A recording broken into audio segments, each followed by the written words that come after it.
It can make a singer go silent and keep a boy from growing tall. Stress. On Radiolab. Listen wherever you get podcasts. Thanks for sticking with us on The Takeaway. I'm Melissa Harris-Perry. Well-behaved women seldom make history. That's an insight that reminds us that women changemakers are required to be rule breakers.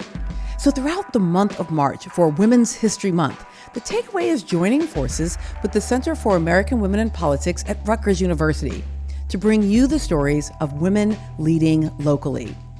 We'll be talking with folks from the Philadelphia City Council to the Florida State House, from the Ohio legislature to the Texas bench, New Jersey to California.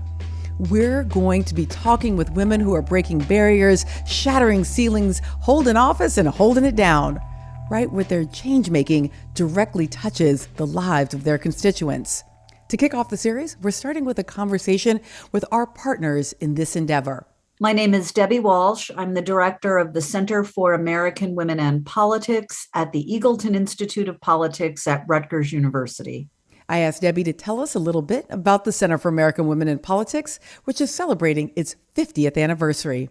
The center is the first, and in many ways, still the only national think tank, university-based, that studies women's participation in American politics, that looks at the changing relationship that women have had to politics over the years, that also seeks to empower women who are in office and those who aspire to office, and to really have as part of its core mission, making sure that there is diversity among the women. It's not just about more women, it's about more women and the diversity of those women.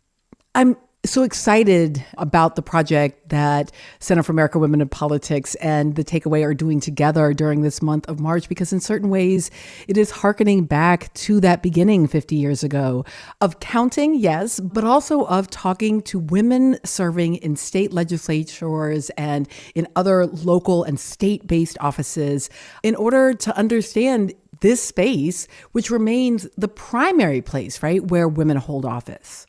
That's right. And I think what we are very excited about in this partnership is the fact that The Takeaway will be telling those stories and to a much larger audience. And I think that's important, because I think when you hear these stories of women who make the decision to run, there's a problem in their community, there's some issue they want to tackle, and they make the decision to run for office as a way to have an impact and to fix the problems that they see.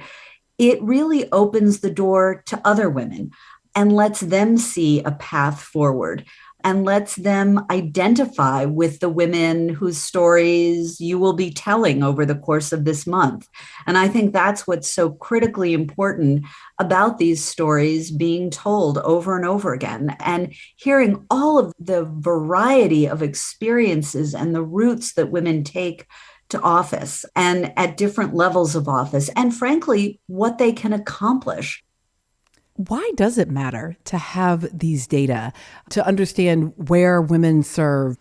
The data really helps define what the problem is and what the challenge is, right? If you don't know how many women are serving, if you don't know how many women are running, you can't really figure out what are the solutions to the problem, right? So you have to really define the problem in order to develop the solutions. And I'll give you a really good example. Through the 90s and even into the 2000s, we were seeing a real stagnation in the number of women serving in state legislatures. In the 70s and 80s, we would moan that, we were only seeing 1% to 2% increase every election cycle. And then after, the mid 90s, it just flatlined. But because we were counting both the numbers of women serving as well as the number of women candidates, we saw a very clear pattern, which was our number of our candidates weren't going up either. And that data let us see that, okay, the problem isn't that more and more women are running and they just don't win. The problem was we weren't seeing enough candidates. We've talked a little bit about counting those who are running and those who are holding office. We've talked about digging in and getting those stories. And I think it's important for people to understand that you all are not only passive observers watching, recording the research, understanding the patterns. You're also actively engaged in this process through the Ready to Run programs. Talk to us about those. So Ready to Run is a nonpartisan campaign training program that we run at the Center for American Women in Politics. It's a program we conduct in New Jersey. And in New Jersey, it's kind of our sort of little laboratory for developing the program. But we have partnerships in about 20 states around the country where they are also running their own state-based programs. And we believe very strongly that good campaign training needs to be state-based because the politics of each state is so different, right? So running for office in New Jersey is very different than running for office in Iowa or Oklahoma or Ohio. And therefore, we want our partners, whether it's at Iowa State University or Ohio State University or the University of Oklahoma, we want those folks developing programs that really speak to the political ecosystem that they're operating in. So there's some obviously fundamental things that you need to cover: fundraising, media training, how to organize a campaign. But those things vary by state and by what office you're running for. So we're very proud of the fact that these programs are incubated in New Jersey, but then are spread around the country and making a difference. And we're also really proud of the work that we've been doing in New Jersey, and we encourage our partners to do as well, to also have some programs that are specifically tailored to women of color. So we have in New Jersey a program, very specific programs for Black women running for office, for Asian American women running for office, and for Latinas who are thinking about running for office. And I'm delighted, and I want to thank you again publicly, because when we were very first starting that initiative, you came and spoke to those groups and inspired them.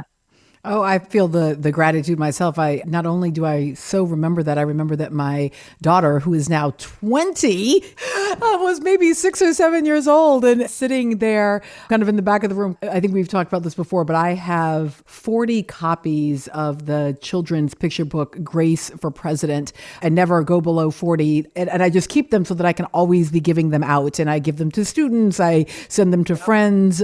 There's so many different messages in Grace for President, but it was my own official Grace for President moment, looking back and seeing my own daughter sitting there and sort of absorbing the Ready to Run program.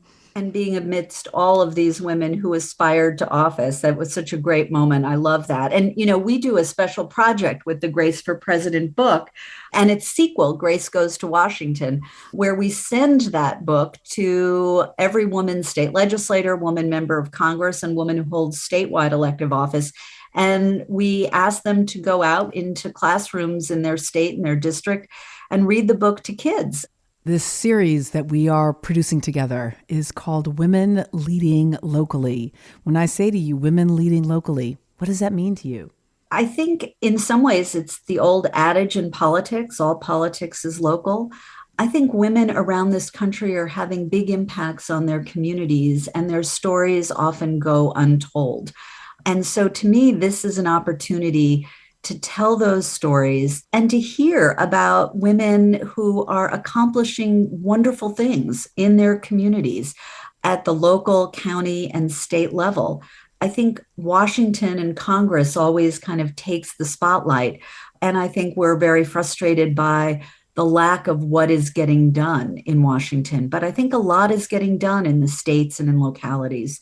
And putting a spotlight on those and the women who are changing have a huge impact on your life, on the day-to-day. How your local government functions has a big impact on the lives of citizens. So I think it's just terrific to get to tell those stories and to hear directly from those women why they're doing what they're doing, why they got involved in the first place, and what they're accomplishing. Debbie Walsh is the director of the Center for American Women in Politics. Thanks so much for joining us today and for joining us on this journey throughout Women's History Month. Thank you so much, Melissa.